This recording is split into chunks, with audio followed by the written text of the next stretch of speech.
Hello, everybody, and welcome back to this edition of AACRAO's Credential Chats. This week, we are joined by just one of the really cool thinkers in the space. Andrew Fisher is Vice President for Academic Affairs at Bristol Community College. Andrew, thank you so much for joining us. Thanks, Noah. It's a pleasure. Well, pleasure is all mine. For anybody who's unaware, Andrew has his own podcast called Connect Four that I highly recommend you check out. They're even shorter than Credential Chats. He interviews folks whilst playing a game of Connect Four. That's how long you have to go over your big idea. And Andrew, really excited to hear you talk big ideas because you, on a conceptual level, on a change management level, and rarely on, I think it's a rare breed to have those two, and on a technological level, you get this learning and employment record, LER space, as well as just about anybody.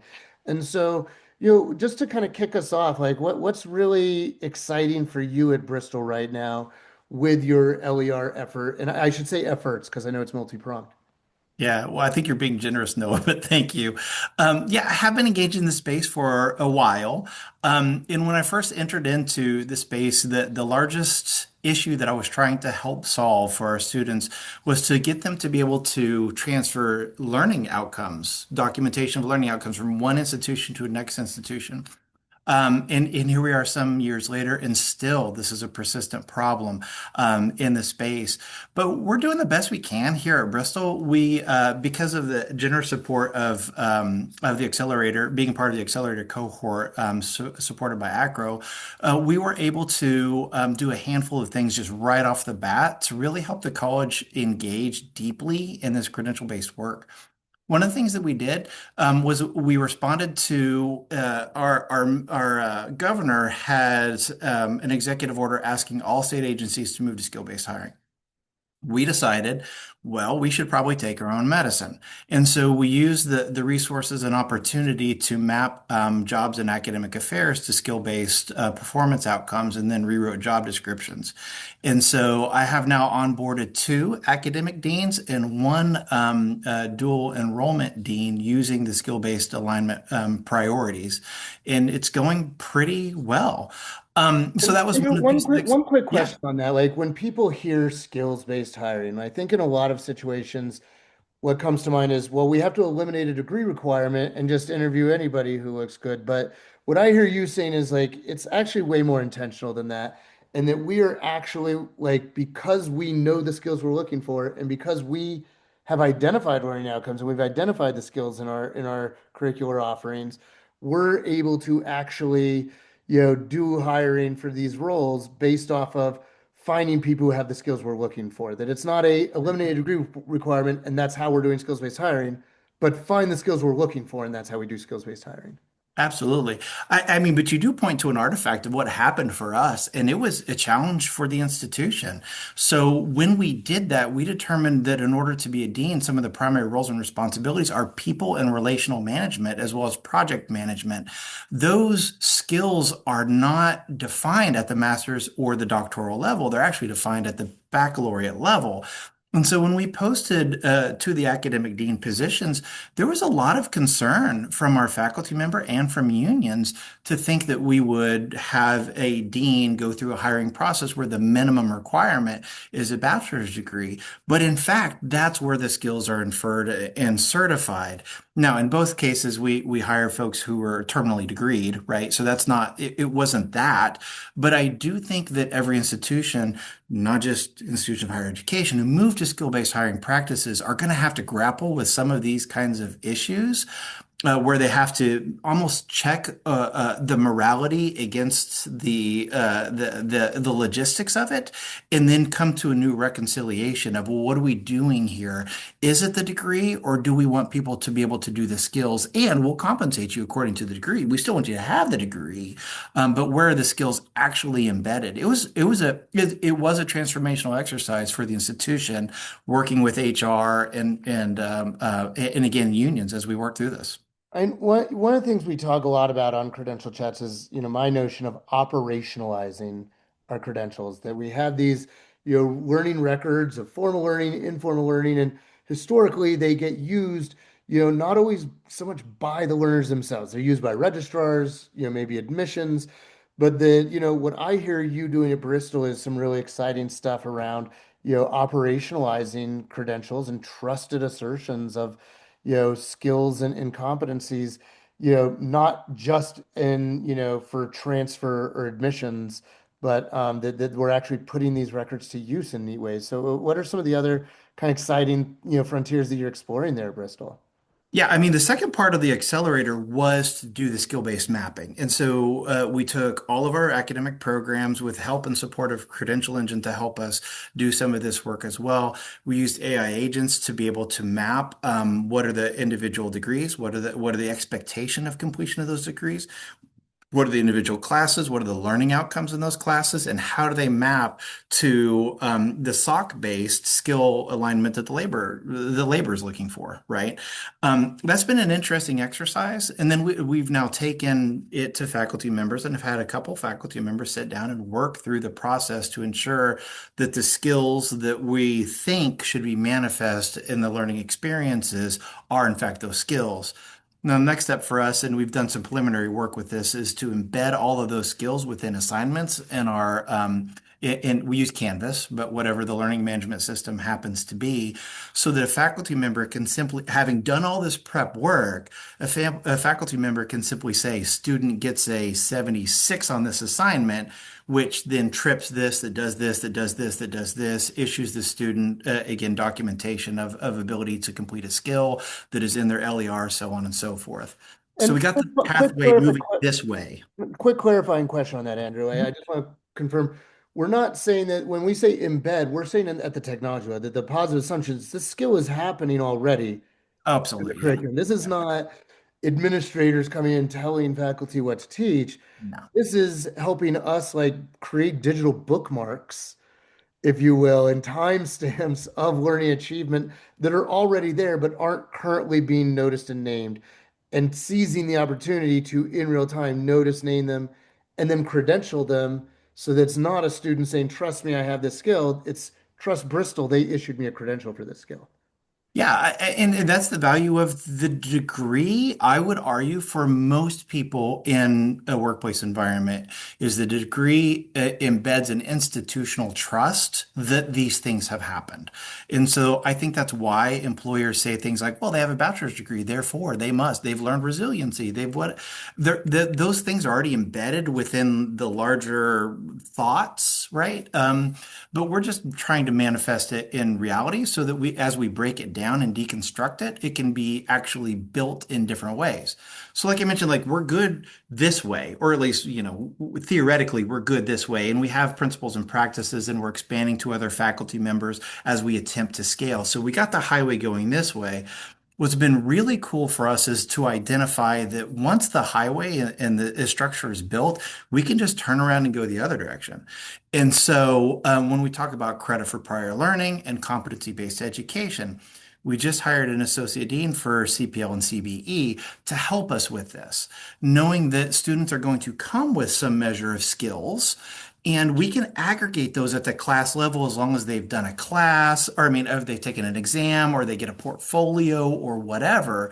But can we, at the point of advising, at the point of admissions, be able to evaluate a potential student for CPL credit? And can we build CBE support systems based on, again, the plumbing that's already going this way? We're just turning around the other direction.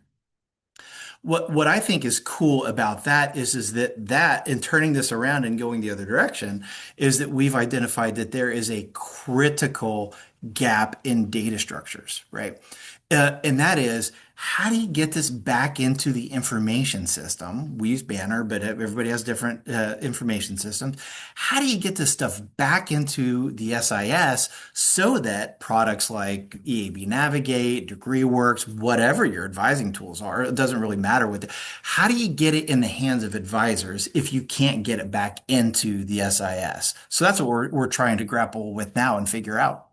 And you probably just made some acro heart stop a little bit. And I think there may be some rising blood pressure in the room, but also when we think about the why and we think about like, okay, so what? Like what happens when we can do some of that, alternating current flow of information, You mentioned advising, I know you meant to say admissions, but thinking about advising and thinking about, earlier interventions with our data that it's not that learning records need not be exclusively the realm of summative things like at the end of a course or at the end of a program, but that there's formative opportunities for us as well. Like where is Bristol or you personally, Andrew, in your role as Vice President for Academic Affairs, and you're thinking about what that looks like with this alternating current flow of information and intervening and advising and formative moments of more teaching and learning.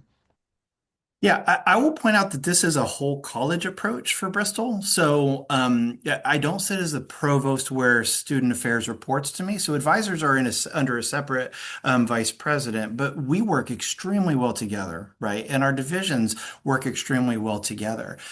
I think it's going to be fairly impossible for students to be able to navigate a skills-based economy, if you will, if advisors can't provide relevant information. Now, we got the class and the program and the degree down. Take this class, take this class. We got that, right? And there's some metadata, so to speak, that's hidden within there that an advisor could access to say, well, when you take this class, you're going to learn the following things or demonstrate in the following things. But then how do you advise somebody who is 70% complete on a college algebra course, right? Because we've evaluated them coming back, how do you do that unless you can understand a skills-based system to say, okay, it looks like you're short on these following things, right? And we have built a CBE program for you, or I really feel like you need to take a full class, so on and so forth. So for us, that's the frontier that we're knocking on the door of. We've asked for support because we need support to build out some kind of an advising model from either whether it be Nakata that helps us or somebody who's already engaged or thought through some of the implications, knowing that our students are likely going to want to talk to our advisors using the phrases and verbiages related to skills. And our advisors need to be able to talk to our students about skills. I just really love that, that as we in these conversations on AACRAO's Credential Chats, we hear people talking about these just not necessarily the role of the registrar, but the role of things that get created thanks to the registrar's office and collaboration. And so, I think it's really exciting to imagine that our colleagues over in advising are going to be more empowered to be more impactful thanks to certain learning records. I know we're just down to our last 60 seconds here. When you're talking about these skills that are being brought in, to advising, for example, is it strictly curricular moments, or are there also things that are maybe happening through student affairs things, or even outside of campus that are being brought into the student record? Absolutely, without a doubt. I mean, co-curricular experiences, participation in student clubs and activities, anywhere documentation can of any particular skill can be found, should be incorporated within the LER environment. And so for us, like, this has been a really great process and journey. That it isn't one office who's just saying, "Hey, gang, here's what we need to do." That it really is. I mean, you got the online learning environment, working with the registrar's office, working with advising, working, and this is just what it looks like as we try to deploy this in a way that supports students. I know in the space there's a lot of concern. I know we're wrapping up, but I know there's a lot of concern about employers and making sure, yes, we have that too, right? An employer, in a talent network that's deployed, that is important, but we've got to get all on the same page as an institution. And so that the whole college is supporting this move and this change to skill-based documentation that manifests in digital credentials, right? We have to incorporate all of that into our culture. And if we do, then the students will start to understand. Because I do feel like the students make decisions about participation in higher education and even completing assignments based on a giant hassle matrix. If it's too much of a hassle, students are not likely to engage it. One of the largest variables in that hassle matrix is, why is this important? Why should I do this? And by providing skill-based documentation and evidence through digital credentials, and they see it in the LER and they see how all this stuff tracks together, this changes the way that students participate in classes. So we're not relying just on the faculty member to say, hey, this is super important. Let's get in here and do this. The student already is motivated coming in, understanding they have to do the following things in order to manifest the following things in order to get the appropriate credential that's tied to the thing that they want to do. And that self-empowerment, that engagement, I think is where we'll start to see some significant changes in student behaviors. I mean, so much there, Andrew. I just love how you wrapped up, Rain. Bring us to an ecosystem approach, bring us to just transparency for learners. If they know clearly where they're going, they're more likely to get there. And the hassle matrix now makes me want to figure out a Knight Rider themed blog post to sum this up. But Andrew Fisher is the Vice President for Academic Affairs at Bristol Community College. Thank you so much for joining us, Andrew. Thank you, Noah. And thank you, everybody, for sharing the currency of your time and engagement with AACRAO's Credential Chats. Until next time, everybody, have a badge word of the week. So long.